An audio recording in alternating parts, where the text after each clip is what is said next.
Masa panen telah tiba, Terosman tak ingin pergi dengan tangan hampa. Yang dikhawatirkan satu saja, bila tengkulak langganan bertanya soal majikannya. Bud, kalau ada yang nanya bos, bilang be, bos lagi keluar ya. Iya, Pak.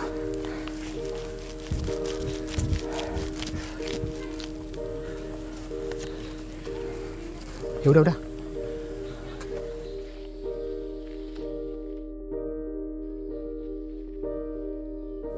Hasil panen mereka 2 ton 4 kuintal buah sawit banyaknya. Lalu uang penjualan yang diterima sebesar 3,1 juta rupiah langsung masuk ke dalam kantong Terosman segera. Pas John, terima kasih. Sesuai ya. Nah, ya. Nanti kalau ada lagi saya kabari. Nah. Saya tunggu ya. Ya. Kalau gitu, deal ya. Makasih. Ya. Kalau begitu saya permisi. Ya, silakan. Bud. Duit, Bud. Kamu beli apa? Sepatu motor.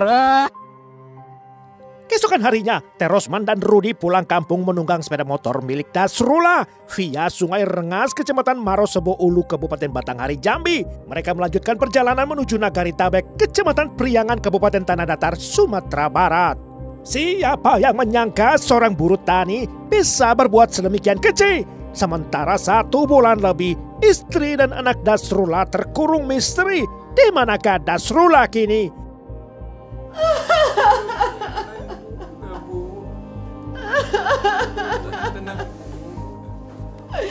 Bang Dasrul! Tenang, Bu, tenang. Ibu sabar ya, Bu. Pak, tolong cari suami saya, Pak. Tolong. Baik, tenang. Di manakah Dasrullah?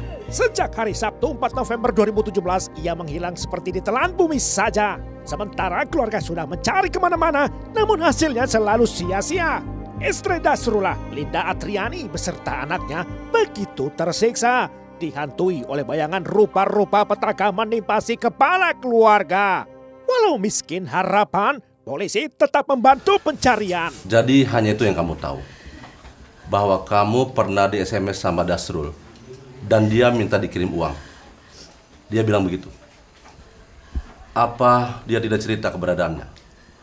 Atau pekerjaannya apa sekarang? Iya, Pak. Itu aja. Saya juga masih menyimpan SMS-nya, Pak. Boleh Bapak periksa sendiri. 2 minggu yang lalu, Pak, saya dapat SMS dari Nasrul. Dasrul kirim SMS ke saya, Pak, kalau dia mau minjam uang, lalu mengirimkan nomor rekening atas nama Fitri Ramadhani, Pak.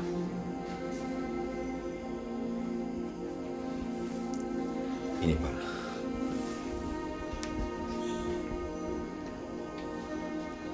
Iya, setelah saya periksa, benar, nomor ini cocok dengan nomor yang dimiliki Dasrul. Apa ada komunikasi setelah itu? Ada, Pak. Tanggal 20 November, Nasrul meminta kepada saya untuk dicarikan tukang kebun kelapa sawitnya, Pak. Loh, kok begitu? Memang sebelumnya tidak ada? Nah, itu dia, Pak. Saya sendiri juga bingung. Setahu saya ada, Pak, namanya Terosman. Tetapi setelah panen terakhir, dia sudah tidak ada di situ. Dan saya juga tidak tahu dia kemana dan alasannya apa, Pak. Sebentar. Ini ada SMS masuk dari handphonenya Pak Dasrul. Tolonglah ini, Pak. Apapun caranya. Coba cari tahu posisinya di mana. Iya, Pak. Pak, apa yang harus saya jawab? Ini bunyi SMS-nya. Berapa banyak panen, Bang? Jawab aja, Pak. Ajak terus komunikasi. Iya, Pak. Pak, ini harus saya bagaimana, Pak? Harus bagaimana ini saya, Pak? Saya jawab apa, Pak? pancing dia. Di mana keberadaannya? Iya, Pak. Pak, apa lagi yang saya harus lakukan, Pak? Sebentar, Pak. Saya pinjam handphonenya. Biar saya yang hubungi. Saya akan lacak di mana keberadaannya.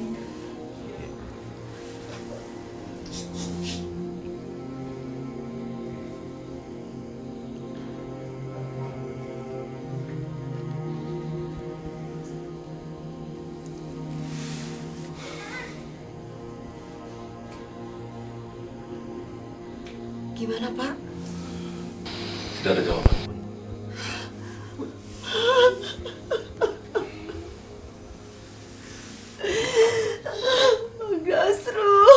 Tampaknya Terosman tidak mudah tertipu. Ponsel Dasrullah langsung dinonaktifkan selekasnya ditanya begitu. Satu-satunya kesempatan mendapatkan petunjuk telah sirna. Hingga akhirnya polisi menggunakan teknologi mutakhir untuk melacak posisi terakhir sinyal ponsel Dasrullah. Sehingga lokasinya bisa diketahui dengan mudah.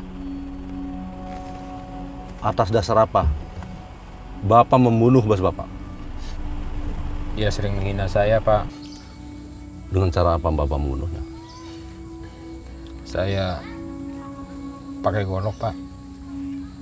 Saya pukul.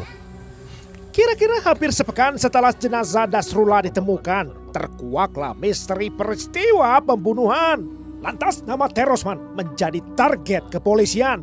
Senin 11 Desember 2017 akhirnya polisi menangkap Terosman dan anaknya. Terosman diciduk di kota Solok, Sumatera Barat, sedangkan anaknya di Nagari Tabek, Kecamatan Pariangan, Kabupaten Tanah Datar, Sumatera Barat. Hasil visum ahli forensik menyimpulkan penyebab kematian korban akibat luka kekerasan benda tajam. Di antaranya pada leher bagian belakang, tulang belakang, dada, punggung, tulang rusuk, bahkan organ dalam perut. Jejak luka tersebar hampir di sekujur jenazah korban. Pasal pembunuhan berencana serta pencurian dalam keadaan memberatkan Kitab Undang-Undang Hukum Pidana digunakan untuk menjerat kedua tersangka. Ancaman maksimalnya pidana mati atau minimal 20 tahun di penjara. Hari Kamis 3 Mei 2018, Ketua Majelis Hakim Pengadilan Negeri Bulian menjatuhkan putusan. Amarnya menyatakan Terosman alias Mansur terbukti bersalah secara meyakinkan memenuhi unsur-unsur pasal yang dijeratkan. Sehingga majelis menjatuhkan hukuman pidana seumur hidup lamanya. Sementara terhadap Budi anaknya terdakwa kedua, ia juga dinyatakan terbukti bersalah. Lantas diganjar hukuman pidana 1 tahun di penjara. Majelis hakim menimbang Budi yang tergolong anak usianya.